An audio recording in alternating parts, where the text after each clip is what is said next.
Hello students, आप सब कैसे हो। जैसा कि आप सभी को पता है कि हम क्या कर रहे हैं, जीएसटी कर रहे हैं। आज मैं आपके साथ डिस्कस करूंगी नेचर ऑफ सप्लाई। सप्लाई की नेचर क्या है, क्या सप्लाई की नेचर इंट्रास्टेट है या फिर इंटरस्टेट है। आपको इन दोनों टर्म का मतलब पता ही है। इंट्रास्टेट रा का मतलब है एक ही स्टेट के अंदर सप्लाई हो रही है। जैसे हिमाचल में एक जो पर्सन है, देने वाला भी और लेने वाला भी कहाँ पर है, हिमाचल में है, तो उसको हम क्या कहते हैं, इंट्रा स्टेट सप्लाई। और दूसरी कौन सी है, इंटर स्टेट सप्लाई। मीन जब सप्लाई एक देश को नहीं, एक स्टेट को छोड़कर दूसरी स्टेट में की जाती है। जैसे कि हिमाचल और पंजाब के बीच में आपस में डीलिंग हो रही है, ठीक है। जो सप्लायर है वो हिमाचल का है और रिसीवर कहाँ का है, पंजाब का है। तो मतलब इंटर स्टेट, दो स्टेट के बीच में जो सप्लाई हो रही है उसको हम क्या कहते हैं, इंटर स्टेट। और हिमाचल के अंदर ही सप्लाई हो रही है उसको हम क्या कहते हैं, इंट्रा स्टेट।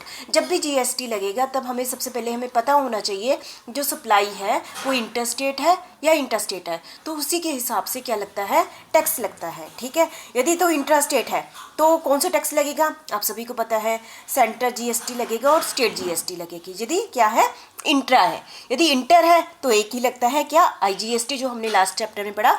इंटर दो स्टेट के बीच में होता है तब हम क्या लगता है, integrated goods and service tax लगता है। ये आपने पिछले चैप्टर में भी पढ़ लिया है।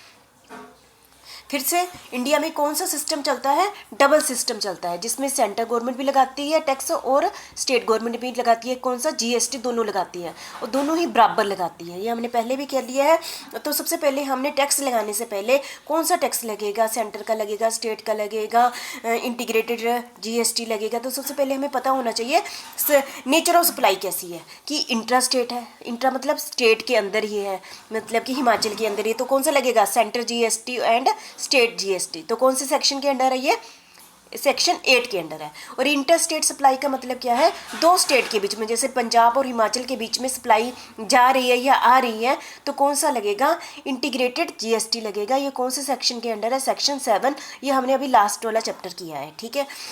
सप्लाई इन टेरिटोरियल बार्टर, जैसे कि हम, ये आपको पता है, ये सेक्शन 9 है। इसके अंदर thereafter the kind of tax to be levied on such supplies determine. हम टैक्स तभी लेविड लगाएंगे, असेस करेंगे, कलेक्ट करेंगे। सबसे पहले हमें पता होना चाहिए कि सप्लाई की नेचर क्या है, कि सप्लाई की नेचर का मतलब क्या है, इंटरस्टेट है, इंटरस्टेट है, या सप्लाई इन टेरिटोरियल बार्टर में है। यदि तो इंट्रा है, सेक्शन 8, यदि इंटर है सेक्शन 7, यदि सप्लाई इन टेरिटोरियल बार्टर है तो सेक्शन 9। तो सबसे पहले हम कर लेते हैं इंटर स्टेट सप्लाई, ठीक है। ये हमने अभी पिछला चैप्टर भी किया है, अभी आपने वही फिर से रिवीजन। इंटीग्रेटेड जीएसटी, ये कौन से सेक्शन के अंडर है, सेक्शन 7 के अंडर है। तो सबसे पहले इसमें आया होता है inter state supply of goods, section 7(1). Inter state मतलब दो स्टेट है, हिमाचल और, ऐसे में देख लो, हिमाचल और पंजाब के बीच में एक सप्लायर हिमाचल में बैठा है और लेने वाला कहाँ बैठा है, पंजाब में बैठा है। तो सप्लाई किस में हो रही है, टू डिफरेंट स्टेट के बीच में हो रही है, ठीक है। या फिर टू डिफरेंट यूनियन टेरिटरी में हो रही है, जैसे कि दिल्ली में हो रही है, पौंडीचेरी में हो रही है, ठीक है।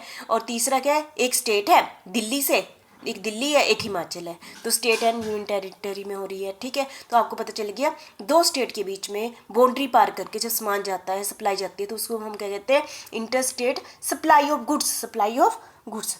तो ये कौन से सेक्शन के अंडर है, सेक्शन 7(1). और inter state supply of imported goods, मतलब इम्पोर्टेड गुड्स मतलब आप सभी को पता ही है, according to section 7(2), supply of goods imported into the territory of India, मतलब कि जो देश के बॉर्डर्स को पार करके हमारे इंडिया में आई है। जैसे कि पाकिस्तान से सामान इंडिया में आया है तो उसको हम कहते हैं inter state supply of imported goods, ठीक है। जैसे कि shall be treated to be supply of goods in the course of inter state good trade और कॉमर्स, ठीक है। तो इसको हम क्या ट्रीट करेंगे, इंटर स्टेट ट्रेड और कॉमर्स ट्रीट करेंगे। तीसरा है हमारा inter state supply of service. ये क्या था, inter state supply of goods था, ये था inter state supply of service.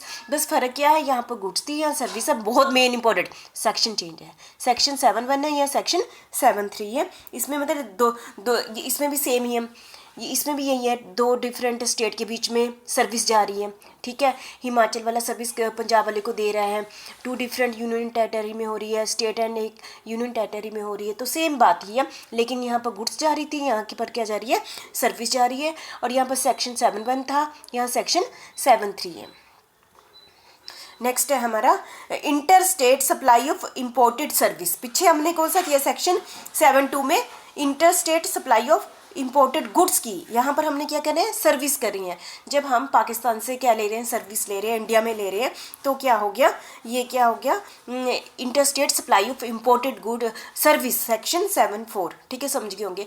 Other inter state supply, ये कौन से other other other other inter state supply, जो इन चारों में नहीं आता वो इधर आ जाता है सेक्शन 7(5), ठीक है। जैसे कि सप्लाई ऑफ गुड्स और सर्विस और both shall be treated to be supply of goods और सर्विस और both in the course of inter state trade और कॉमर्स इन फॉलोइंग केसेस। इस केस में जो पीछे नीचे दिए हुए हैं, supply in India and place of supply outside, supplier in India, supplier कहाँ का है, इंडिया का है, and place of supplies outside, मतलब कि जैसे कि एक्सपोर्ट कह लो, ठीक है।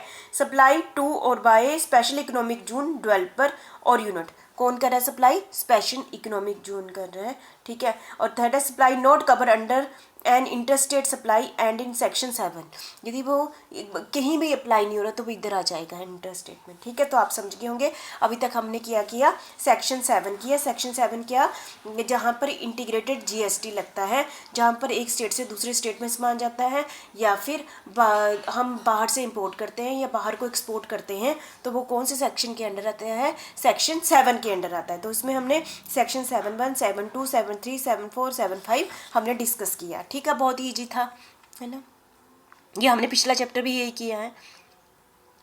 नेक्स्ट है हमारा इंट्रा स्टेट है, जैसे कि आपको पहले बता दिया, इंट्रा स्टेट सप्लाई मीन एक ही स्टेट के अंदर, हिमाचल के अंदर या फिर पंजाब के अंदर ही अमृतसर वाला जलंधर वाले को सप्लाई कर रहा है, तो वहाँ पर 2 टाइप का टैक्स लगता है, सेंटर जीएसटी और स्टेट जीएसटी लगता है। इंट्रा स्टेट सप्लाई ये कौन से सेक्शन के अंडर है, सेक्शन 8 है।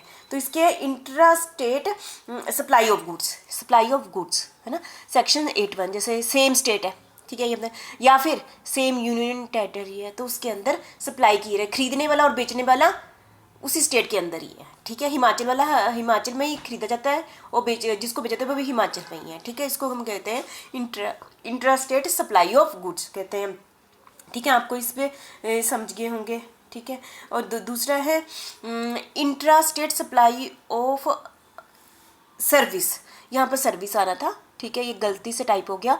Intra state supply of service section 8(2), इसके अंदर है कि जब एक अपने ही स्टेट के अंदर या अपने ही यूनियन टेरिटरी के अंदर क्या सप्लाई होती है, सर्विस होती है, ये यहाँ पर गुड्स है या सर्विस है, सेक्शन 8(2), ठीक है। अगला है सप्लाई इन टेरिटोरियल बाटल, जैसा कि आप सभी को पता है कि, तो हमें देखना है location of the supplier deem to be in the coastal state और union territory where the nearest point of the appropriate base line is located, जहाँ पर एप्रोप्रिएट बेस लाइन, ये समझ गए होंगे। प्लेस ऑफ सप्लाई कहाँ पर प्लेस माना जाएगा, deem to be in the coastal state और union territory where the nearest point of the appropriate base line is located, ठीक है। तो मुझे लगता है ये आप समझ गए होंगे। तो थैंक यू वेरी मच। ये बहुत ही इजी और बहुत ही सिंपल चैप्टर था।